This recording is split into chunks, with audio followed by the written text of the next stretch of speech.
Welcome to Living Like Vacation. My name is Joe. And I'm Gary. We're glad you joined us. And today we have Ryan Garcia. Ryan works at Marine Corps Air Station Cherry Point and is one of the best fabricators I know around. And today we're going to learn about how Ryan uses his hands-on skills to live like vacation. Excellent. Well, before we get started, let me just do a shout out to our sponsors for the evening. I don't know if you know, but this is the official Club Joe. They're our location sponsor. Oh yeah, I know all about Club Joe. Yeah. This is where you want to come watch all your Duke Championship games. Yes. Right here at Club Joe. Yes, and we're excited. We have our Living Like Vacation logo bright behind us, thanks to Gary's suggestion. So, Yes. Podcast headquarters right here. Awesome. Thank you, Allie, for designing that. Yes. So, Ryan, you and I have known each other for a while, and you've got some interesting stories. So we'll kind of dive into that today. So, you live in Newport? Is that where it is? Newport, Bogue, Newport area off of 24. Yeah. Yep. It's been like 20 years I've known you. It's been a long time. It's longer than Gary's known me. So. Yeah. It's been a while. It has been. So, well, welcome to the show. Yeah. Appreciate it. Happy to have you. Well, you want to get started. What's something that you made with your hands, Joe, that you're proud of? I struggle with this question because I'm not a hands-on guy. So I thought I would say something that I'm not good at because I couldn't think of anything that I am good at. So I am a terrible painter. I don't know. I feel like that you clean that Porsche pretty good. Like, Yeah. it's pretty hands-on. I guess you're right. I guess that would be something that maybe I could be proud of. I mean, I've never seen it dirty. It's very rare that it's dirty. You know, I'll take that. I appreciate that. Thanks for bailing me out. There you go, man. I mean, God takes care of his car, man. It's got to be worth something. That's right. That's right. I think for me, well, the one I do regularly is I cook. That's one thing I love to do with my hands. I love to get in there, and I just like to pick things out of the kitchen and put them together and come up with things to cook. I enjoy doing it. I enjoy feeding people. So. Well, I'm hungry and like. I know. Like, we could have brought some. We could have had something. I mean, he had time. We could have had a grill going. Yeah. And in your defense, my car is clean. Yeah. Right. That's funny. Well, let's get started with the true questions. You've had a lot of success in your field, working on the bass. How did you get started? That was a long time ago. So I'd have to say, like, man, 6, 7 years old, my parents used to always get mad at me, and they'd yell at me, and like, you can never leave nothing alone, because I always wanted to tear stuff apart and see how it worked. So they'd buy me a remote control car, they'd buy me something, and I'd play with it for a little bit, but then I'd go in my dad's toolbox, get a screwdriver, a wrench, and I would take it apart. And I was like, I want to see how this thing works. Never could get it back together then, but I saw how things worked, and I could take stuff apart, and I got, I guess, good with my hands and tools and playing with stuff. So I think very young, I just wanted to see mechanically how things function from the inside out. And maybe I just think outside the box, and that's just how I am. And I feel like I'm that way even to today. I just think differently than most people.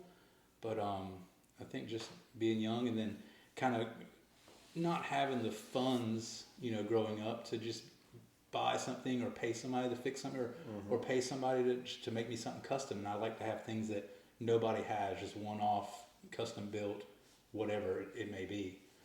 So to do that, you either have a really deep pocket or you have to do it yourself. So I think that helped me just push to figure stuff out and just make stuff. And man, I've messed up a lot of stuff trying to make stuff and broke a lot of things. But I mean, in the end, you got to learn somehow. So that's right. I just think it was something that was embedded.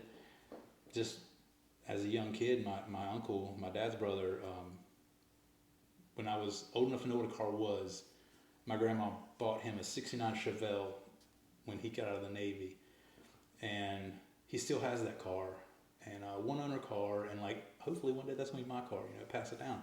So, seeing him build that car from just a Malibu to now it's like a SS. He's redone everything, and you just gotta small block 400 in it instead of, the 350, and it's just a bad car. And when I turned 16 and got my license, we went to New York and to visit, and he's like, "You got your license?" And I was like, "Yeah." And I'm like, 16. I'm like, "Yeah, I've been driving that long."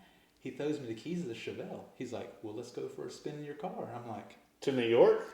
"Yeah, we were in Long Island." Oh, okay. I thought you meant like drive all the way to New York. No, I'm like, we man. drove there to visit my Oh, grandparents. okay, you were there. And he threw me the keys, and I'm like, "Well, you can drive now. Let's go for a drive in the car." And I'm like, "What?" Like, okay, let's go. Like, man, I'll never forget that. It was like the most amazing feeling. I mean, just that hardcore muscle car when you're a kid, 16. Like, you'll never forget that.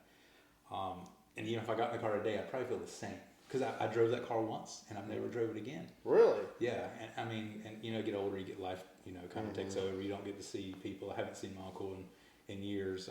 I talk to him every once in a while, but yeah, I just think I think he might have molded me a little bit as a kid, and my older cousins were into messing with cars and lowriders and stuff like that, and then just growing up with them and like being like, "Oh, this is cool. I want to do this," and it just kind of, I guess it was kind of in my blood just to learn how to fabricate stuff. So. But then you end up doing it for a living somehow on there? Yeah, so I did my senior project. I graduated in 2000. I did my senior project on the S2000 when it first came out. The Honda S2000. Okay. Little two-door coupe convertible. And then they said you have to do a project on what you want to do when your career. So I did collision refinishing and metal fabrication. And everybody's like, "Oh, there's no money in that. There's no money in that." And then doing research and doing my senior project, I was like, "There's some money in that. Like, if you're good at it." So then I told my parents I wanted to go to school to do collision refinishing and custom street rod fabrication and welding and stuff like that. And so I went out west to Wyoming Technical Institution, and that was a trip. What was it? It's a long way. It was a long way. Yeah. But it was the greatest experience ever. Like, and I learned so much, and I met some really cool people, and the instructors were amazing. Just a good time. Just learned a lot of stuff, and came back and just took a week off, and then I went and got a job at the body shop, and it literally took. I had a job the first day I tried, and I didn't know a lot then, but I knew enough to get in trouble. But it kind of just took off, and then I did that for a few years, and then I wound up running a shop for a buddy, which is when I met Joe. We had Timeless Customs in Maysville, and I think it's still there. It might be still there. It's been a long time. But and that's where I kind of got to take off and kind of do what I wanted to do and do custom paint and custom fabrication and stuff. And did that for a few years, and it kind of got old. I was getting burnt out, so I went back to school. In Wyoming? No, I actually went to police academy to be a wildlife officer. Oh. So I wanted to do something different. Oh, you were That's a big difference. You're looking for a life change there. Right? So after I finished that, I had a great time. And I wouldn't change anything. Even though I never did that, I met the most amazing people going through that course. It was different than the police academy, the old movies, right? Or was it the same? So any tackleberries there? Yeah, Hightower. I have to say our class was pretty awesome. Like, Yeah? there was some characters in there. Yeah, it was pretty fun. But like, we got to do the evasive driving stuff, and that Oh, man. it was awesome. Like, I was like, man, now I want to be a race car driver. Like, I'm doing this, man. This is awesome. So after that, while I was in that course, this girl that was in there with me, she was a captain in the military. So then there was a contracting company, Dynacor. They were a Lockheed Martin company, and they were hiring.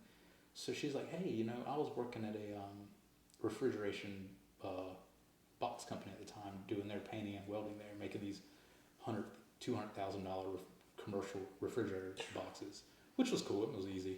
There was no skill involved, but it paid the bills. So she got me a job with Lockheed Martin, and that's how Cherry Point started, and then kind of moved up from there. Went back to school for airframes to do sheet metal and aircraft and stuff, and never went that route, but I mean, I know how to do it. So Right.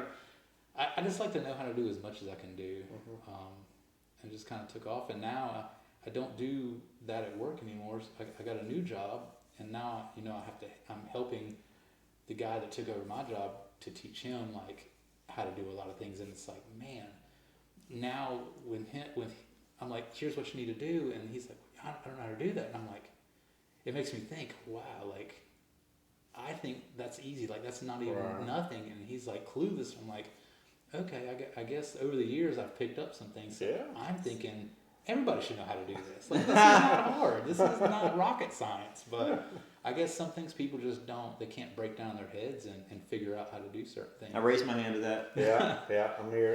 But so you're still with Lockheed, or is it a different company on the way? I do logistics. We do the maintenance for all the ground support gear, logistics gear and stuff on Cherry Point. We do all the maintenance and keep all the maintenance up on everything that's non-tactical. So it's pretty fun. I mean, I work with an awesome group of people. Nice. That's cool. That's cool. Now, I met you when you worked at the body shop. At Thomas Customs. Yeah, Thomas Customs. And my car, I think my car was rear-ended or something like that. Which car was it? What did you have? I had a yellow Porsche 944. I was going to say, weren't you driving 944 back then? I was driving 944. And, I mean, my brother and I still talk about it. My brother is like you. He's very talented. He can, and he's...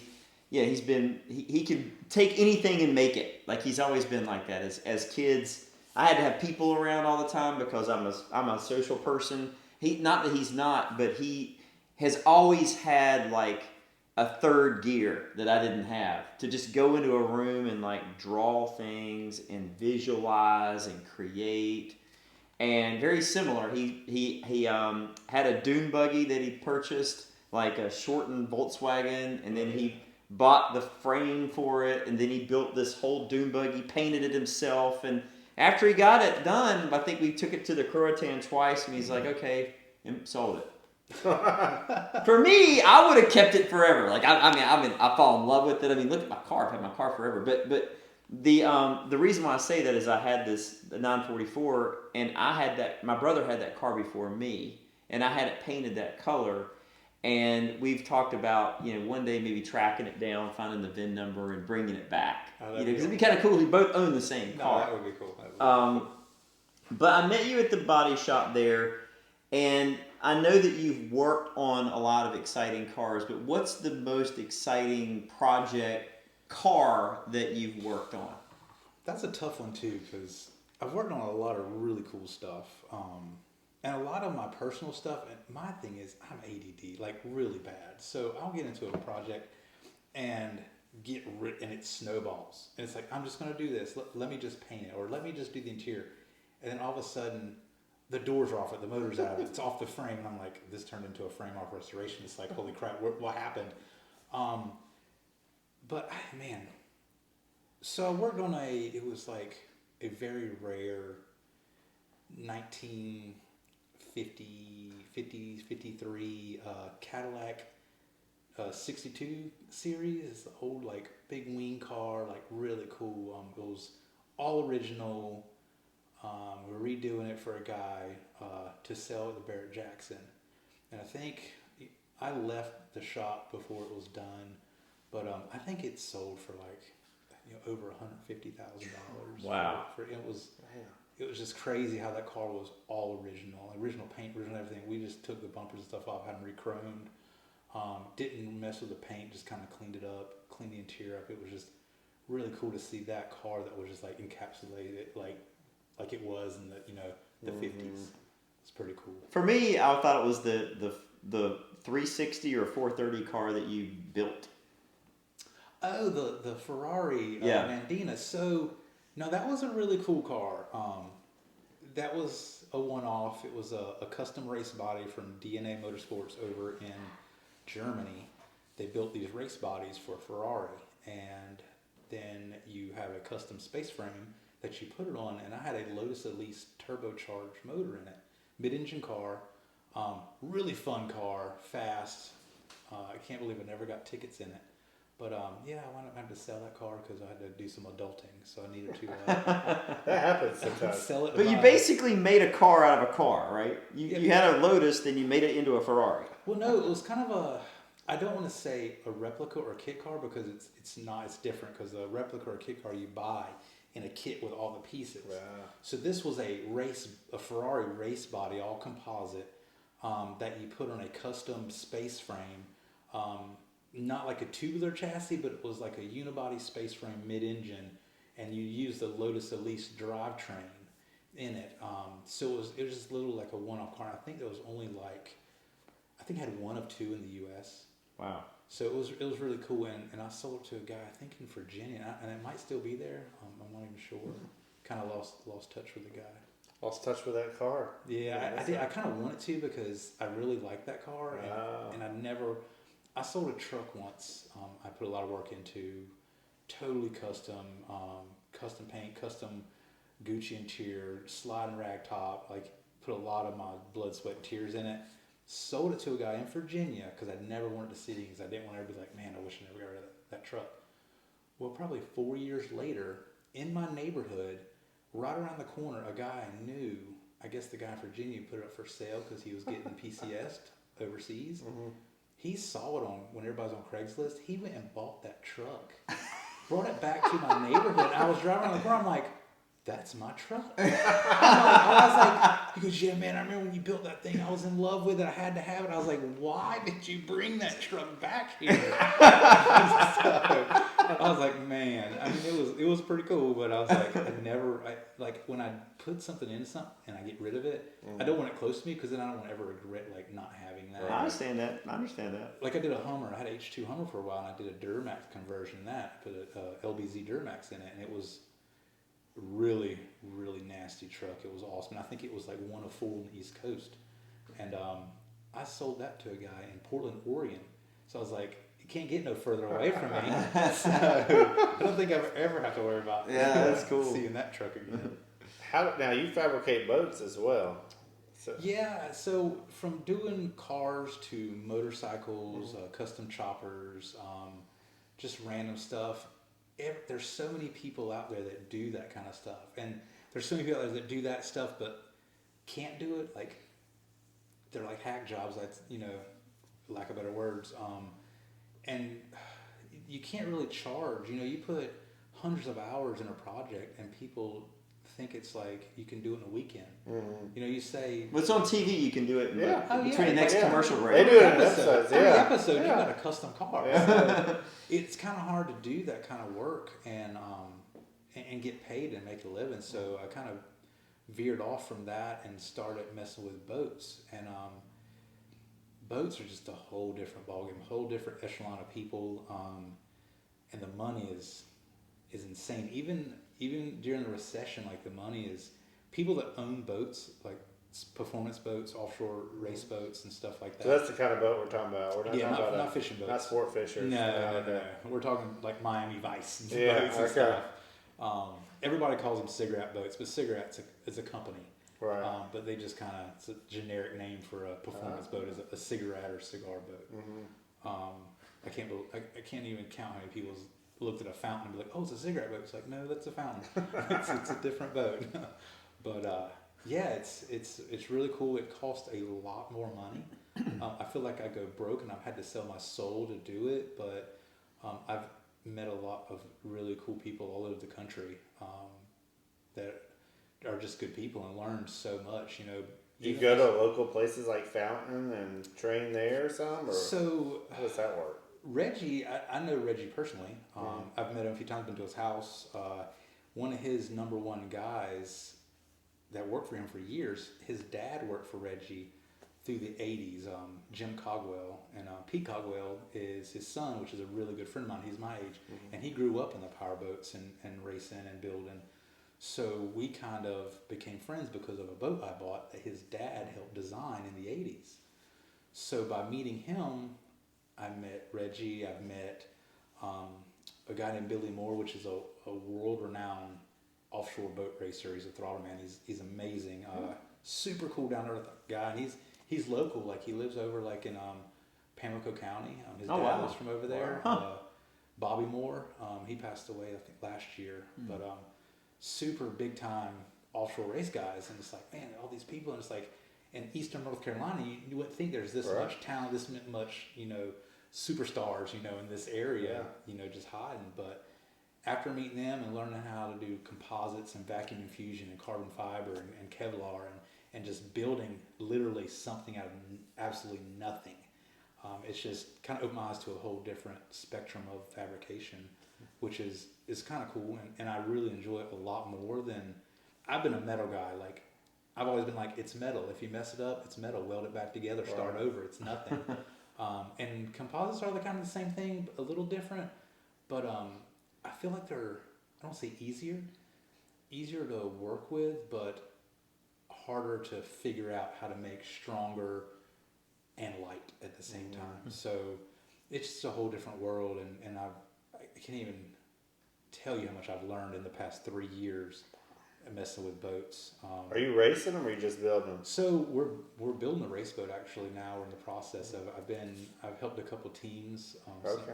And did some setups with Pete and Billy and test ridden some boats. And Are you driving the boat?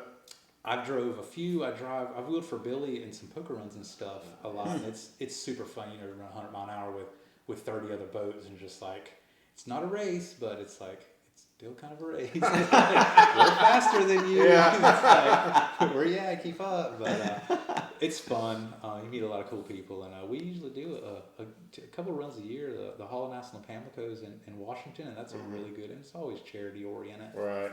And then like the Lookout Shootout out of Moorhead, we usually go from Moorhead to come to New Bern and eat lunch at Persimmons, and then go back to Moorhead and, you know, do a carpool and charity event and stuff. It's really cool, and it raises money for a lot of good organizations. That's cool. So it's kind of neat. Those are cool boats. Oh, they are cool boats. Yeah. I mean, you look like a man when you ride on that thing in the water. It's crazy when you see these boats, and it's like, man, they cost like 3 times the amount of my house. It's like, how does that boat cost $400,000? It's like, come on, Jesus. But it's crazy. So you've done cars, you've done boats, you've done bikes. Like, what's the wildest thing you've ever fabricated? Wildest thing. I don't really think I've ever fabricated anything I could consider wild. Did you have a tank? A tank? For some reason, you had a tank in a picture on, like, a long time ago. I saw. I didn't know if you built that tank. No, that was probably just a meme I was joking about. Oh. I was like, I would not put it past him to have a tank. It's funny, you're not the first person to say that, because there was multiple people that thought I had a tank because I was joking with my girlfriend, Jane, that, you know, I got a tank and, like, I'm ready for whatever happens, you know. They're like, are you serious? You got a tank? I'm like, no. It was just I really believed it. I thought, man, that guy has really gone ballistic now. He's got a tank. He fabricated himself. Exactly. Yeah. You know, I thought about making some stuff for my mini excavator, my skid loader, that I could knock some balls down with it. My bad. My bad for that question. That's funny. It's funny you brought that up, though, because you weren't the only person who thought I had a tank. I mean, if I could find a good deal in one, I'd have one. I figured you would. Well, I mean, if you're working, you know, on the base and your boat fabricated or car fabricated or bikes or whatever, how do you find time to live like vacation? You know, some time for yourself. Whew, now that's $1 million question. Man, my life's a vacation. Work's a vacation, Yeah. man. You just love what you do, and it's not really work. I mean, I can honestly say I do love what I do, and it's not. There's a lot more days that I'm good days than bad by far. A few years ago, it was the other way, but you know, we had a regime change, and everything's changed, and it's like, it's awesome. Like, I can see myself, you know, down the road just happy, you know, as long as things are going in the path that they're going now. And for you, living like vacation can be working on these boats and whatnot. That's what you're saying? That's what you enjoy doing? I enjoy, like, and it's dirty work. Like, you put a Tyvek suit on and you put a respirator on and you're grinding and sanding and laying fiberglass. It's not clean work. But man, I put that respirator on and I put a headphone on and listen to music, or even sometimes just put some hearing protection in and it's just quiet. And I get in that tunnel and that groove, and it's like just turning and burning, man. It's like just getting that zone, and it's like, man, and when you get to a certain point, you sit back and you look and you're like, man, I did that. Like, I made that. And I love when I fabricate or I built something, or even just customize something just on something that's already made. And people are like, oh man, where'd you get that? Or how can I get one? I was like, yeah, I made that. They're like, no way. I'm like, yeah. And it just makes you feel good. Yeah. Makes you feel accomplished. And and you're not doing all this for nothing. So every day is a vacation. I think everybody terms that vacation mindset. It gets pigeonholed into a drink on the beach. Right. When sometimes like it's really just doing something that you love. Exactly. I mean, if it's it's taking something with your hands and just it's like in Michelangelo. Like you're working on this thing and you totally enjoy that, then that is living like vacation just as much as somebody else doing something else. Because that's what's cool about people. What's cool about this show is the fact that we've had so many different people on here that do so many different things, from people that like to cook and they're talking about making biscuit donuts to somebody who's, Brian Mayer, who's up here talking about writing music. I mean, everybody has a different, but it's interesting to see those facets play out, and that is actually like their vacation. Brian's a cool dude. He's a car guy. He is a car guy. Oh yeah. Yeah. That's one of his living like vacation things. Yeah. Cruising around above the windshield. Yes. He's always taller than that one Corvette. Oh yeah, that old one. Yeah. Love you, Brian. Yeah, definitely. So you brought something here today. I don't really know what it is. Well, because of the Olympics, it's a diving board, right? It's a diving board. You jump off this. Yeah. So this is a work of art. My high school art teacher would be so proud of me. She would look at this and be like, "This is the most gorgeous sculpture I've ever seen," and it's not even a sculpture, but she would like it. Can we lift it up maybe and show it just a little bit on the camera? So it's very heavy. Yeah.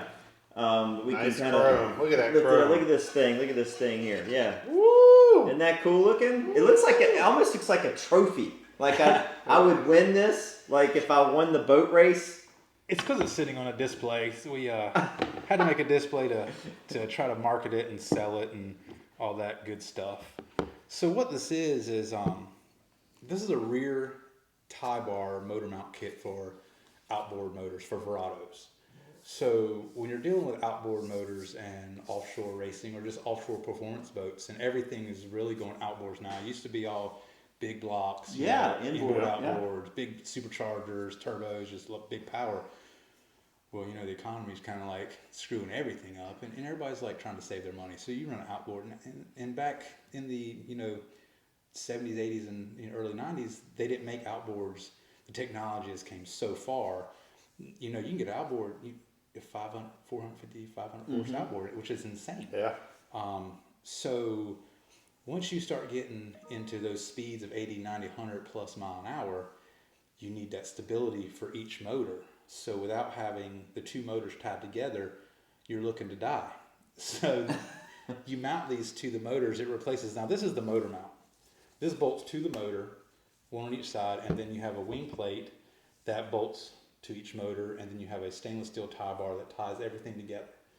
So we did, so Mercury Racing makes one, and Latham Marine make one. And they're about $6,000 a piece. So this for Mercury would be right at $5,500, $6,000.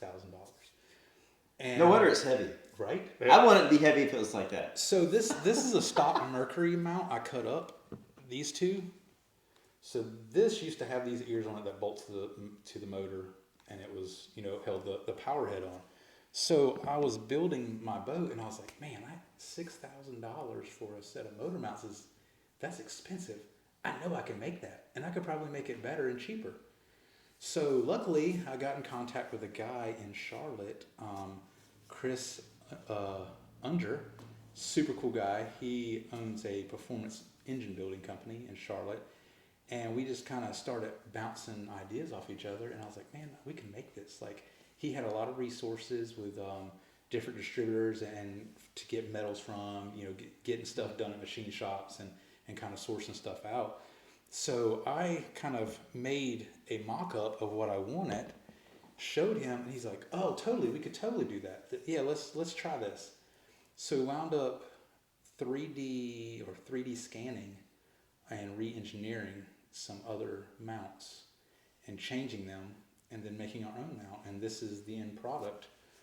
And what we did was the Mercury mount has a invulsed rubber motor mount that you can't replace. So if this ever breaks, wears out, dry rots, you have to buy a new motor mount. Oh. So I was like, we can do better. Mm-hmm. So what we did was we cut it out so you can take our urethane bushing out, which is a solid urethane bushing, so you're not losing horsepower and torque through the rigidity of the motor mount. So now, and we lifetime warranty our urethane bushing. So now, if it ever wears out, dry rots, gets weak, we can just pop that urethane bushing out, put a new one in. You're good to go. You're not having to buy another. That's a big difference. Yeah, that's a big difference. And we use a different coating to prevent from corrosion.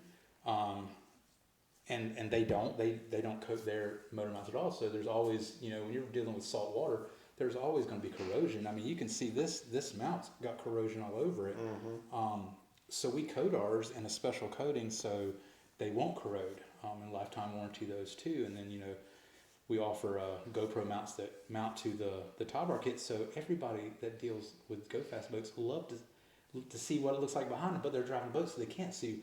We have GoPro mounts so you can video your rooster tail. And that's part of the fun. So it's kind of cool. And man, it was really awesome. And me and Chris just it was like a year project, doing everything. And this was the end product. And then after we had it, together, I got a hold of some contacts and got a hold of Scott Price, which owns CP Performance and Hardin Marine.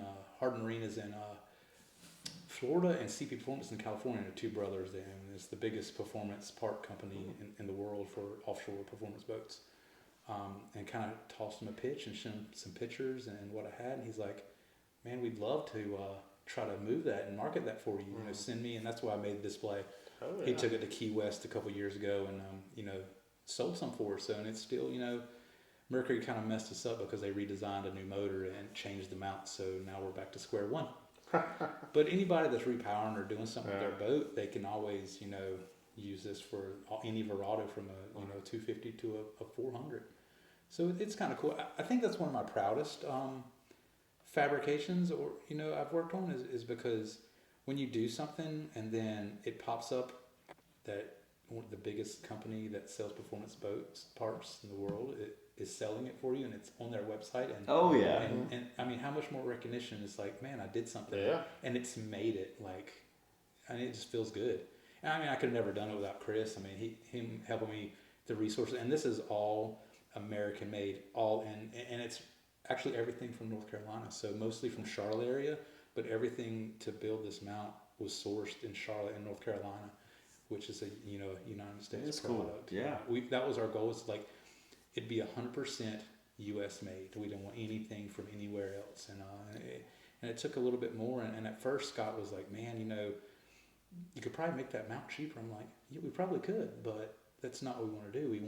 This is what we want. We want a U.S. made product that is exotic and that you don't have to worry about." And when you see on the back of a $400,000-$500,000 boat, it looks like a $400,000 boat piece of equipment. Yeah, that's right. So it's kind of what we went for, and I feel like we accomplished that. And I'm really proud of that. It's very cool.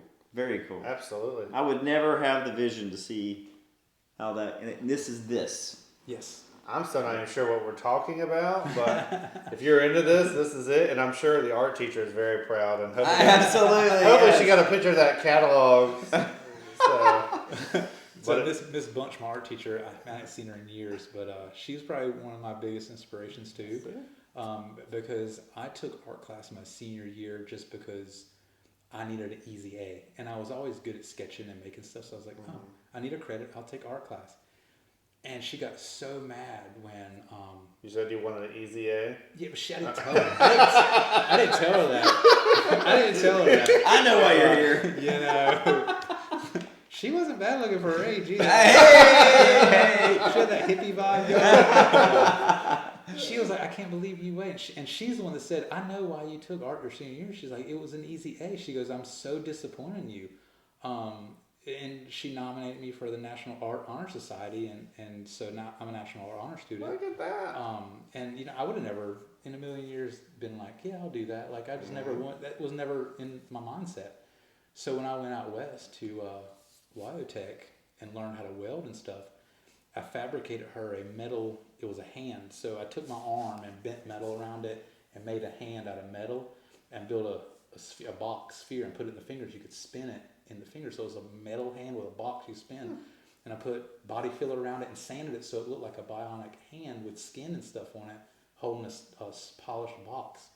And I came back and I went to back to my high school and visited her while she was teaching class, and I gave her this, and she was like in awe, like, oh my God, what is this? This is awesome sculpture. And I think I saw her after I graduated, after I left. It was probably 8 years later. And she goes, I still have that arm on my coffee table. That's cool. I'm like, no way. She's like, yes. I'm like, I was like, man. It's a big deal. Yeah, it really cool. is. I mean, it really touched me. I was like, man, I just can't believe that. Like, I would have never thought that.